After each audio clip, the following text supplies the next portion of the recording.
الحمد لله الذي جعل شهر رمضان موسما للطاعات وميدانا للمجاهدات ومغنما للرحمات ومطهرا للقلوب من السيئات ومصفيا للأرواح من الكدرات. نحمده حمد الشاكرين ونستعينه استغاثة المخلصين واستعانة المؤمنين، ونستغفره استغفار التائبين، ونعوذ بالله من شرور أنفسنا ومن سيئات أعمالنا.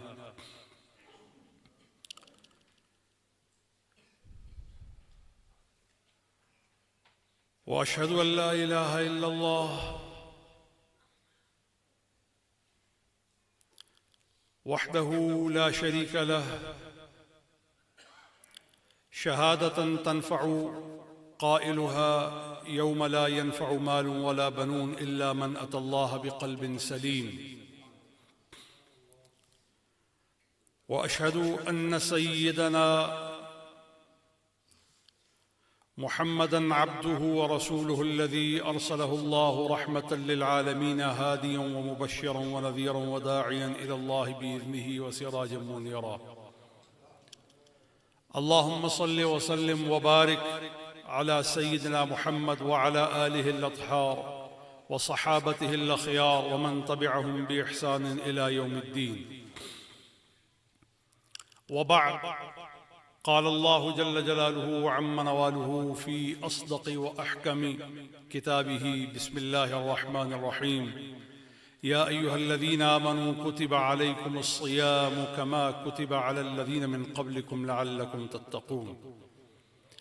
وقال جل جلاله وعم نواله: واعبد ربك حتى يأتيك اليقين. وقال جل جلاله وعم نواله في أصدق كلامه: وذكر فإن الذكرى تنفع المؤمنين. صدق الله مولانا العظيم. مشاہدین و مستمعین، آج جمعۃ الوداع ہے اور ماہ رمضان کا آخری جمعہ اور ماہ رمضان کا آخری دن ہے، اور رمضان المبارک کی اختتامی گھڑیاں ہیں. اللہ کا مہمان ہم سے رخصت ہو رہا ہے.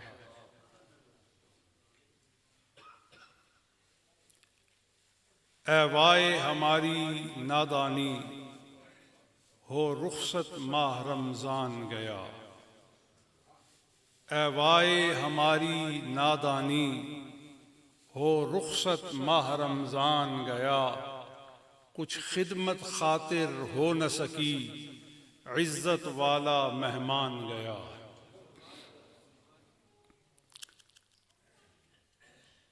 اس مہینے کی بڑی قدر و منزلت ہے، اور اس مہینے کے مقاصد اور اس مہینے کے انعامات اور احسانات اس قدر ہیں کہ لفظ اپنی تنگی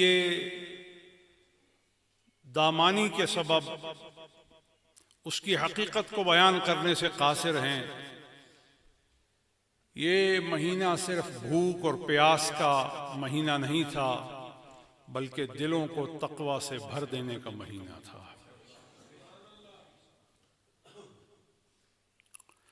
اگر رمضان کے بعد بھی کسی کا دل گناہ کی طرف مائل ہوتا ہے، اور رمضان کی برکتوں اور انوار و تجلیات پانے کے باوجود کسی کے دل میں گناہ کی نفرت پیدا نہیں ہوتی، تو پھر سمجھ لیجئے کہ ایسے شخص نے رمضان کی حقیقت کو نہیں پایا. اور اگر کوئی شخص رمضان المبارک کے بعد گناہ سے نفرت کو محسوس کرتا ہے اور گناہ سے دوری کو محسوس کرتا ہے اور گناہ سے اس کے دل میں کدورت پیدا ہو گئی ہے، تو سمجھ لیجئے یہی وہ شخص ہے جس پر رمضان کا فیضان جاری ہو گیا ہے۔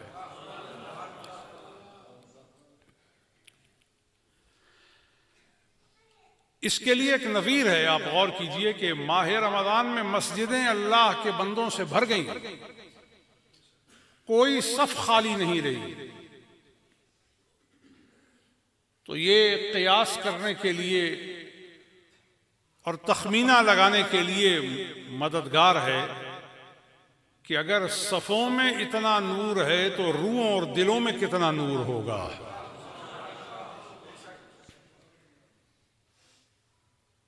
اللہ کے گھروں میں اگر یہ منظر ہے تو اللہ کے بندوں کے دلوں میں کیا منظر ہوگا۔ مسجد مکان ہے اور دل بھی ایک مکان ہے۔ یہ تو ہو نہیں سکتا کہ مکان کاہ و کوہ آباد ہو جائے، مقام خاک و خشت آباد ہو جائے، مقام در و دیوار آباد ہو جائیں، لیکن مقام روح و دل ویران رہیں اور حضور کے امت کے افراد اپنے دل کو اور روح کو ویران محسوس کریں، یہ رمضان المبارک میں ہو نہیں سکتا۔ اللہ نے اپنے بندوں کو رمضان میں اپنے خاص فضل سے مالا مال فرما دیا ہے۔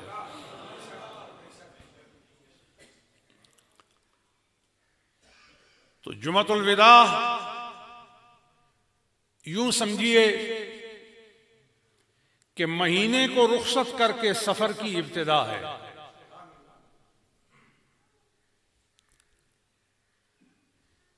رمضان کا آخری جمعہ ہمیں متوجہ کرتا ہے کہ ہم نے رمضان کو رخصت کر کے رمضان کے پیغام کو خوش آمدید کہنا ہے۔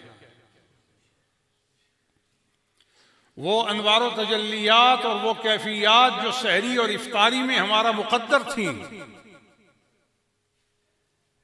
رمضان کا آخری جمعہ ہم سے رخصت ہوتے ہوئے یہ کہہ رہا ہے، میں تو تم سے جا رہا ہوں مگر جو تمہارے اندر تاثیر چھوڑ کر جا رہا ہوں اسے فراموش نہ کرنا۔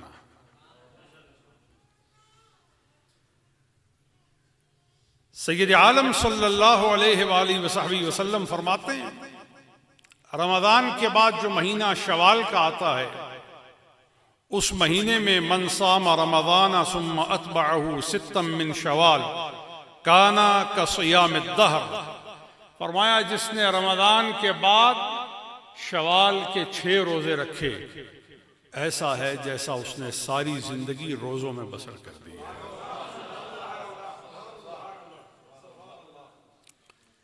جو آدمی رمضان کے 30 روزے رکھ کر لذت جمال الہی کے لیے تیار ہوا ہے، جس کی نظر اس بینائی سے بہرمند ہو گئی ہے کہ اب وہ اللہ کے دیدار کے قابل ہو گیا ہے، تو جو کام اس نے 30 دن کیا ہے اگر اسے مزید 6 دن کرنا پڑے تو مشکل ہے یا آسان؟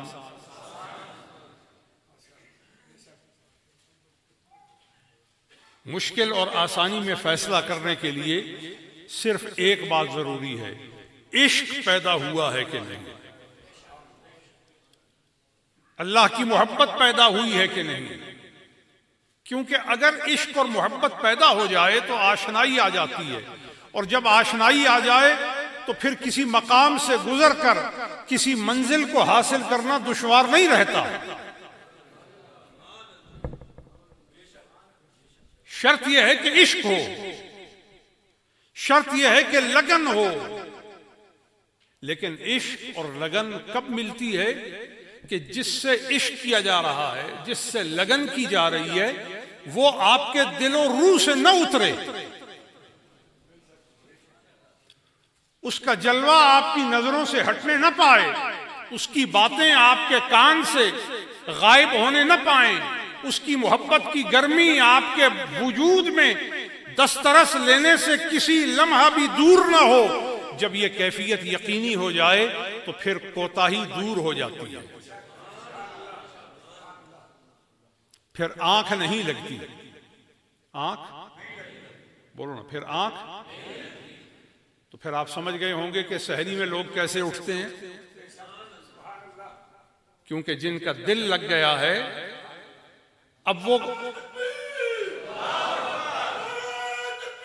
اللہ اکبر، اللہ اکبر، یا رسول اللہ، یا رسول اللہ صلی اللہ علیہ وسلم، یا رسول اللہ صلی اللہ علیہ وسلم، یا علی شہید، یا علی شہید، یا علی شہید، یا غوث اعظم رضی اللہ عنہ، یا غوث اعظم رضی اللہ، یا غوث اعظم رضی اللہ، زندہ باد۔ تو جس میں یہ محبت کی گرمی اور محبت کا شرارہ پیدا ہو جاتا ہے وہ ابو ذر بن جاتا ہے۔ روایات میں آتا ہے کہ حضور کی تلاش میں، حضور کی خبر لے کر، حضور کی معلومات لے کر کہ آخری نبی کہاں آئیں گے، تو بتانے والے نے بتایا کہ آخری نبی مکہ میں آئیں گے، تو آپ جا کر بیت اللہ کے صحن میں بیٹھ گئے، اعلان نبوت سے پہلے صحن نبوت میں جا کر بیٹھ گئے اور کہا پکی خبر ہے کہ آخری نبی نے مکہ میں آنا ہے، ادھر تو آئیں گے نا، اور جب آئیں گے تو میری راہیں ان کے لیے فرش راہ ہوں گی،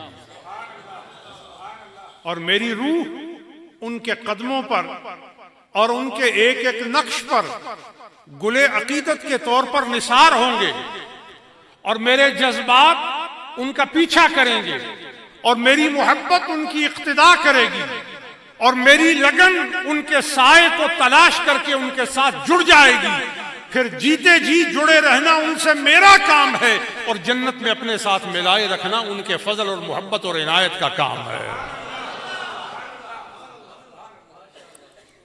تو وہ صحن کعبہ میں حضور کے انتظار کے لیے بیٹھ گئے، 1 گھنٹہ انتظار، 1 دن، 1 ہفتہ، 1 مہینہ نہیں، حضرت ابو ذر غفاری سالوں سال انتظار کے لیے بیٹھ گئے۔ آج کل تو لوگ دقائق کو اور ساعات کو گنتے ہیں اور دیکھتے ہیں کہ 1 لمحہ گزر گیا، 2 گزر گئے، 5 گزر گئے، 10 گزر گئے، 15 گزر گئے، تو وقت کے گزرنے پر نظر اس وقت ہوتی ہے جب عشق نہ ہو،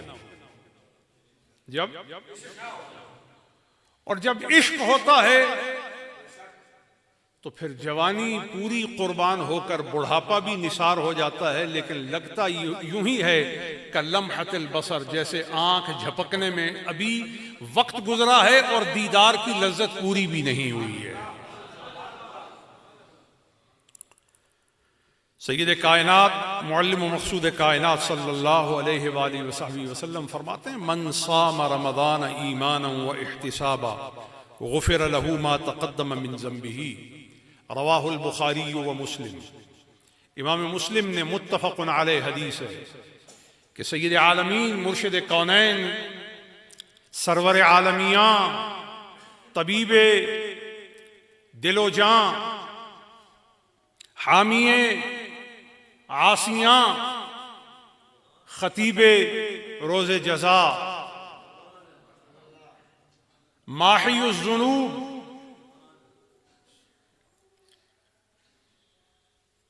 قائد الى جنات علام الغیوب، آپ فرماتے ہیں من صام ایمانا و احتسابا، جس نے ایمان کے ساتھ روزہ رکھا، و احتسابا، اور محاسبے کے ساتھ روزہ رکھا۔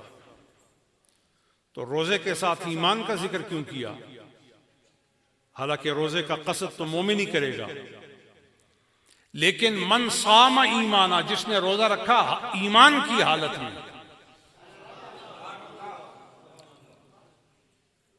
معنی یہ ہے کہ وہ ایمان کے تقاضوں اور مطالبوں کو سمجھ کر روزہ رکھ رہا ہے، اور اس کا روزہ ایمان کے رنگ سے خالی نہ ہو،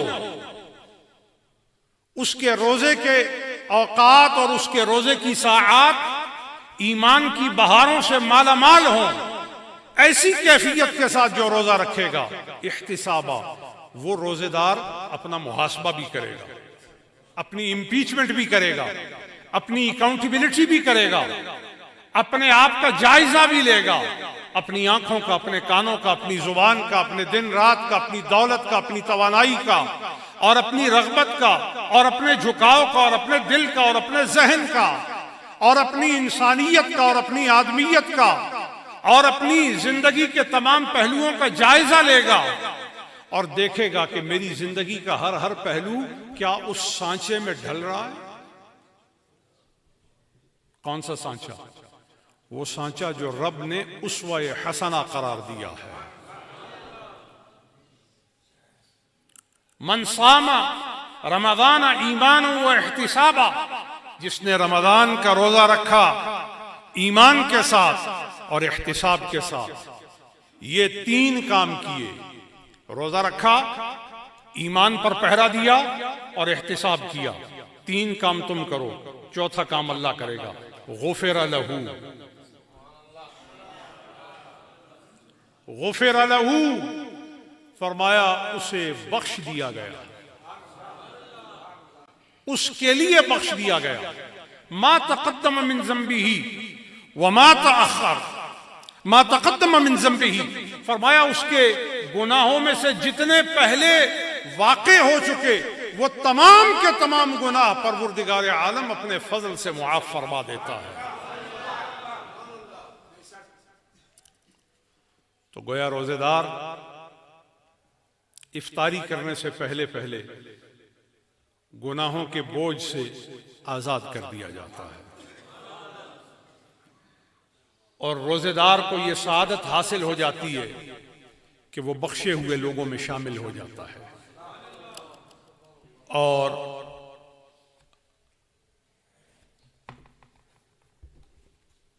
روایات ثقہ میں آتا ہے کہ سید عالم صلی اللہ علیہ وآلہ وصحبہ وسلم روزے کو بہت پسند فرماتے، اور روزے کی اہمیت اور روزے کی افادیت کو آپ نے اس طرح قائم فرمایا کہ ہر پیر کو بھی آپ روزہ رکھتے۔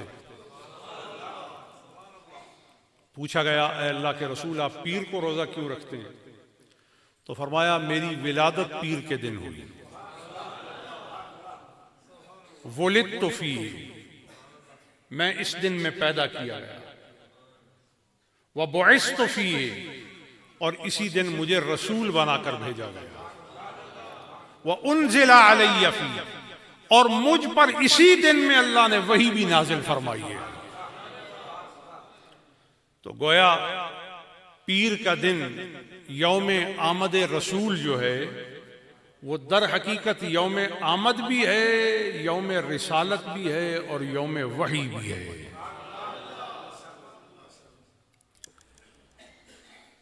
تمام ولیوں کے تاجدار سلطان الاولیاء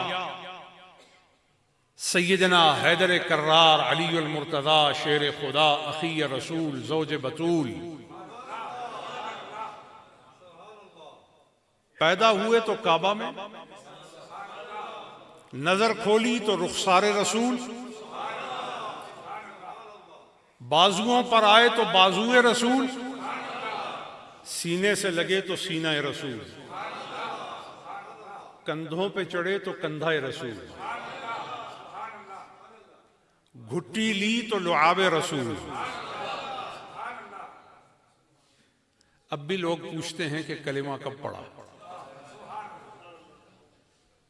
لوگ پوچھتے ہیں کہ سیدنا علی نے کلمہ کب پڑھا؟ تو اصل میں ایک ضابطہ ہے نا، المرء یقیس علی نفسہ، آدمی اپنے اوپر قیاس کرتا ہے۔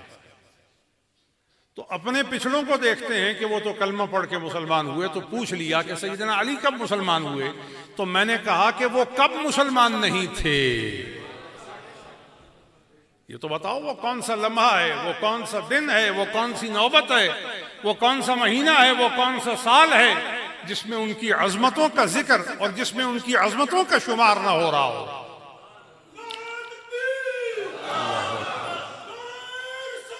یا رسول اللہ صلی اللہ علیہ وسلم. یا رسول اللہ.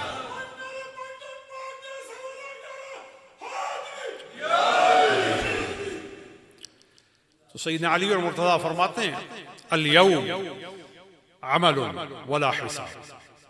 فرمایا لوگوں آج کا دن عمل کا دن ہے، حساب کا دن نہیں. آج کا دن یعنی ہر روز جس کی زندگی میں دن آئے وہ اس بات کو یاد کرے کہ آج کا دن.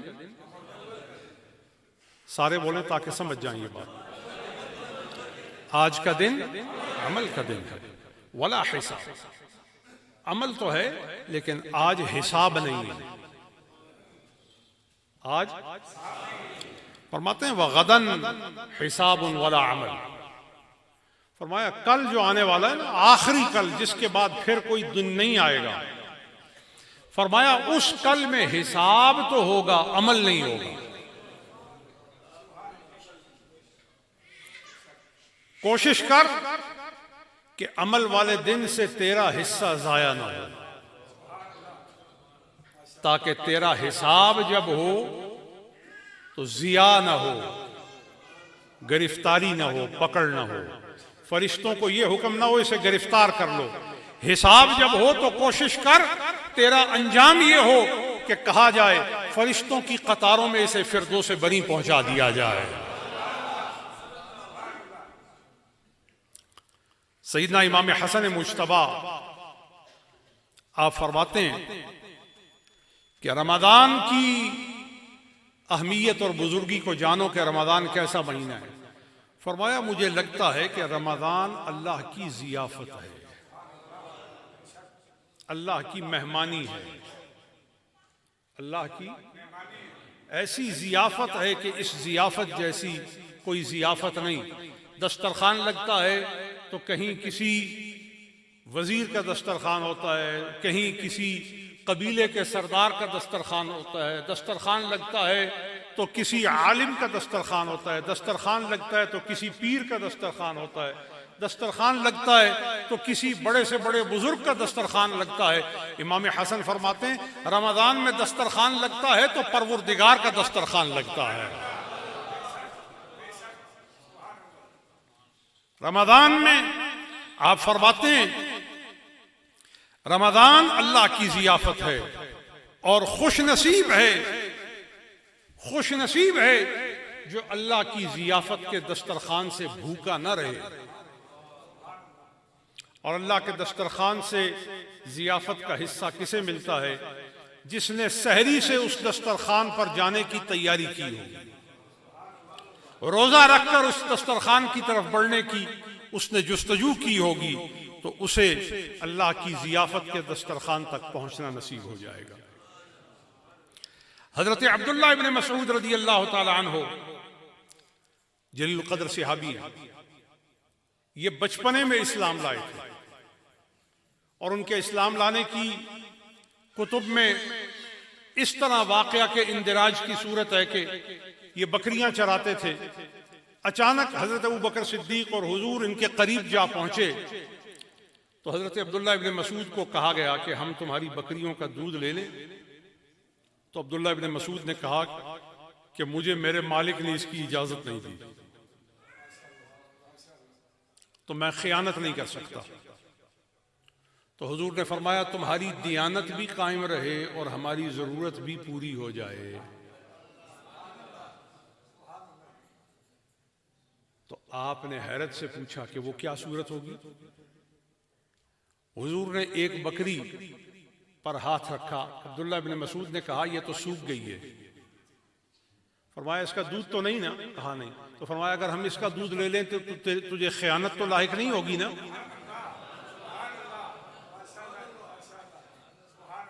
عبداللہ ابن مسعود کہتے ہیں میری آنکھیں پھٹی پھٹی دیکھنے لگیں کہ سوکھی بکری سے کیسے دودھ لیا جا سکتا ہے. عبداللہ ابن مسعود کہتے ہیں حضور نے اس کی پٹھ پر اپنا دست انور رکھا، جو سوکھی ہوئی سب سے کمزور تھی وہ میرے ریوڑ کے تمام توانا بکریوں سے بھی زیادہ توانا اور خوبصورت ہو گئی.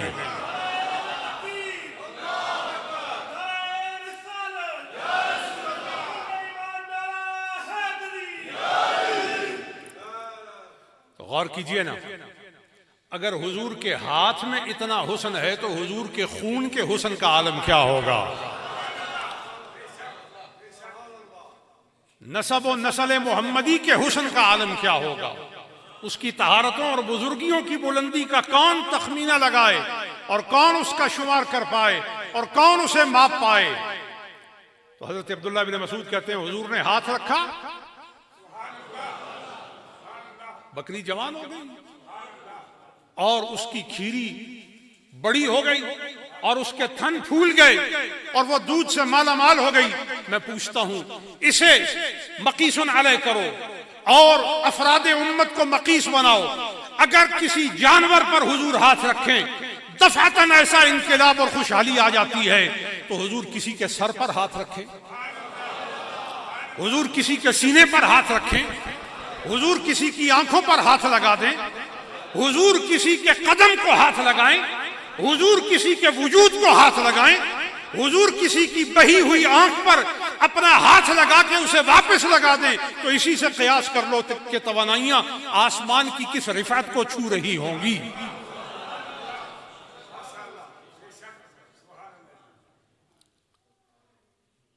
چنانچہ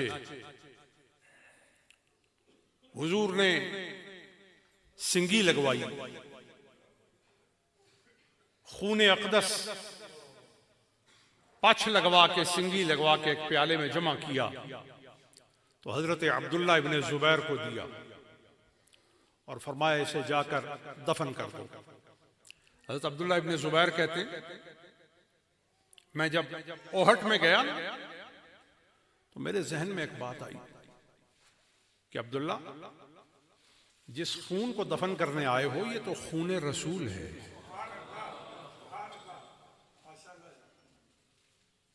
یہ تو دفن کرنے کے قابل نہیں، یہ تو متقاضی ادب ہے. چنانچہ عبداللہ ابن زبیر نے وہ پیالہ منہ سے لگایا اور خون پی لیا. اب جب عبداللہ ابن زبیر واپس آئے تو حضور نے فرمایا عبداللہ ابن زبیر میرے خون کے ساتھ کیا کیا؟ تو سیدنا عبداللہ ابن زبیر نے عرض کی اللہ کے رسول وہ تو میں نے پی لیا. آپ مسکرائے اور مسکرا کر فرمایا میرا خون تیرے بدن میں گیا، اللہ نے تیرے بدن کو جہنم پر حرام کر دیا ہے.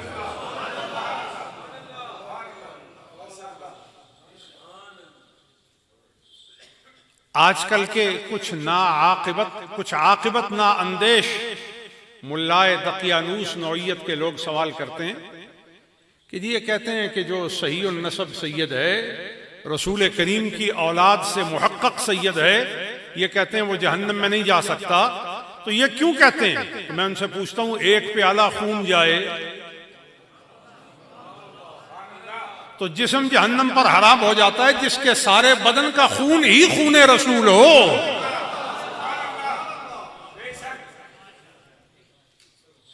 شارحین محدثین نقل کرتے ہیں حضرت عبداللہ ابن زبیر کے منہ سے خوشبو آتی تھی اور ان کے پسینے سے خوشبو آتی تھی. تو حضور کے خون کی برکت اور کرامت کا یہ عالم ہے. تو چنانچہ میں عرض کر رہا تھا کہ سیدنا عبداللہ ابن مسعود رضی اللہ تعالیٰ عنہ جب اس بکری کو دیکھا کہ وہ دودھ دینے پر آ گئی تو حضور کی خدمت میں عرض کی کہ مجھے کلمہ پڑھ کر مسلمان ہونے کا موقع دیں. حضور نے کلمہ پڑھایا اور ساتھ ہی عرض کی کہ یہ جو آپ نے دعا پڑھی ہے یہ مجھے بھی سکھا دیں. تو حضور نے فرمایا عبداللہ بن مسعود صرف یہ دعا نہیں تجھے پیکر دعا بنا دوں گا، تو پیکر دعا ہو جائے گا. عبداللہ ابن مسعود نے وہیں پہ کام اور معاملات سب چھوڑے اور حضور کے ساتھ ہو گئے اور اللہ کا دین اپنے سینے اور دل میں سمیٹ لیا. تو رمضان کے بارے میں حضرت عبداللہ ابن مسعود فرماتے ہیں ہمیں رمضان کے بعد بھی ایسے ہی عبادت گزار ہونا چاہیے جیسے رمضان المبارک میں تھے، کیونکہ رب رمضان ہی میں نہیں، اور یہ رب الرمضان نہیں بلکہ رب العالمین ہے۔ تو اس لیے رمضان کے بعد بھی اپنی عبادت کا وہی معمول رکھو جو رمضان میں تم معمول رکھتے ہو۔ اور سیدنا حسن البصری رضی اللہ تعالیٰ عنہ آپ فرماتے ہیں رمضان ایک میدان ہے، رمضان خوش نصیب ہے جو اس میدان سے کامیاب ہو کے نکلے اور باقی سارے سال میں بھی وہ رمضان میں ملنے والی کامیابی پر پہرا دے تو پھر وہ سعادت مند ہے۔ اور سیدنا غوث اعظم رضی اللہ تعالیٰ عنہ فرماتے ہیں رمضان کے بعد بھی اپنے دل کو اللہ کے ذکر سے آباد رکھو۔ کیسے؟ اللہ اللہ اللہ اللہ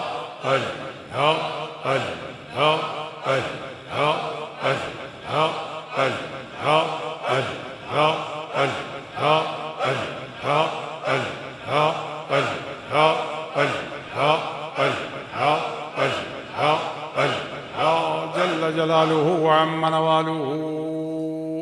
زبان اور دل کی رفتار ایک ہو۔ خواجگان فرماتے ہیں کہ اس کا بھی ایک ساز ہے،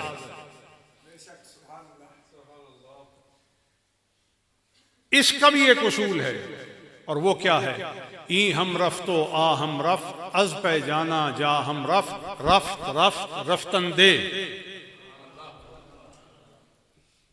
جب ذکر کرو تو یہ کیفیت ہو کہ ای ہم رفت یہ بھی قربان، آ ہم رفت وہ بھی قربان، از پہ جانا اپنے محبوب کے قدموں پر، از پہ جانا اپنے محبوب کے قدموں آثار اور منظر پر، جاں ہم رفت اپنی جان بھی قربان کر رہا ہوں۔ تو اس وقت وہ جو روئی کاٹنے والا نہیں تھا جو روئی صاف کرتا ہے، تو اس کا وہ روئی صاف کرنے والا جو آلہ ہوتا ہے اسے کیا کہتے ہیں؟ پینجا۔ تو پینجا جو ہے وہ روئی پینج رہا تھا، تو پینجے کی جو آواز تھی نا وہ حضرت خسرو نے سنی، تو کسی نے پوچھا یہ کیا کہہ رہا ہے پینجا؟ تو آپ نے فرمایا یہ پینجا کہہ رہا ہے کہ ای ہم رفت و آ ہم رفت، از پہ جانا جا ہم رفت، رفت رفت رفتن دے۔ تو گویا عاشق کائنات کی ہر چیز میں اپنے محبوب کی بولی اور رنگ کو تلاش کرتا ہے۔ اللہ یا رسول اللہ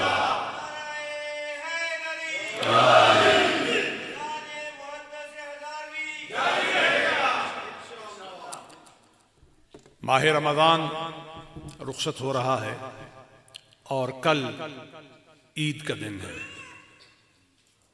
اور عید اسی کی ہے جس نے رمضان کو پایا ہے، رمضان کو نبھایا ہے، اور رمضان کو اپنے من میں سجایا ہے۔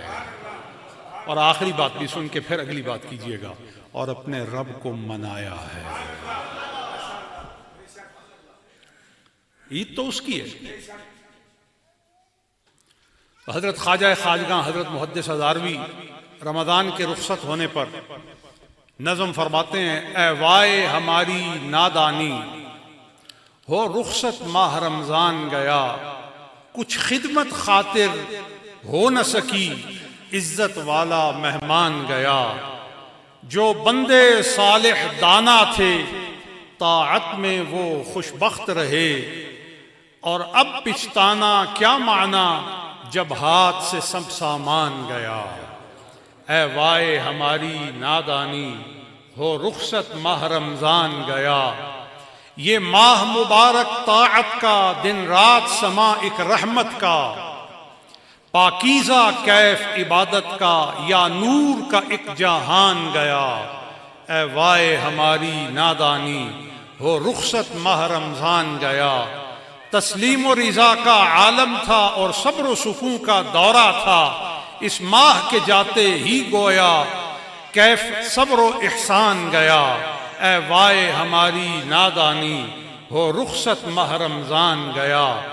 دن سائم رات میں تھے قائم، اور فتنے گناہ گویا نائم۔ آباد مساجد روز و شب، افطار و سحر کا دھیان گیا۔ اے وائے ہماری نادانی، ہو رخصت ماہ رمضان گیا۔ پرکیف سما افطاری کا، سحر اٹھنا دنیا ساری کا۔ وہ لطف و مزہ بیداری کا، شوق ذوق آذان گیا۔ اے وائے ہماری نادانی، ہو رخصت ماہ رمضان گیا۔ کیا کہنا کیسی رونق تھی، ہر خاص و عام پہ برکت تھی۔ ہر سمت آواز تلاوت کی، حافظ قاری قرآن گیا۔ اے وائے ہماری نادانی، ہو رخصت ماہ رمضان گیا۔ اسے عزت خالق نے بخشی، بے قدروں نے کچھ قدر نہ کی۔ کیا ہوگی حالت مجرم کی، جب خود حاکم پہچان گیا۔ اے وائے ہماری نادانی، ہو رخصت ماہ رمضان گیا۔ کیا پوچھنا تیری حسرت کا، تفتیش کا جب موقع آیا۔ ہر سانس گناہوں میں تیرا، اے غافل اے نادان گیا۔ اے وائے ہماری نادانی، ہو رخصت ماہ رمضان گیا۔ کیا حشر ہے تیرا روز جزا، اے نافرمانی کے پتلے۔ جب سامنے دانا بینا کے، شاہد بن کر رمضان گیا۔ اے وائے ہماری نادانی، ہو رخصت ماہ رمضان گیا۔ ہر حکم خدا و نبی کا تو، محمود یقیناً ہے برحق۔ جو منکر ہو فرضیت کا، اس کا تو دین ایمان گیا۔ اے وائے ہماری نادانی، ہو رخصت ماہ رمضان گیا۔ اللہ کریم ہمارے روزوں کو قبول فرمائے اور ہم پر اپنا لطف خاص فرمائے۔ ہر روزے دار جو روزہ ادا کر کے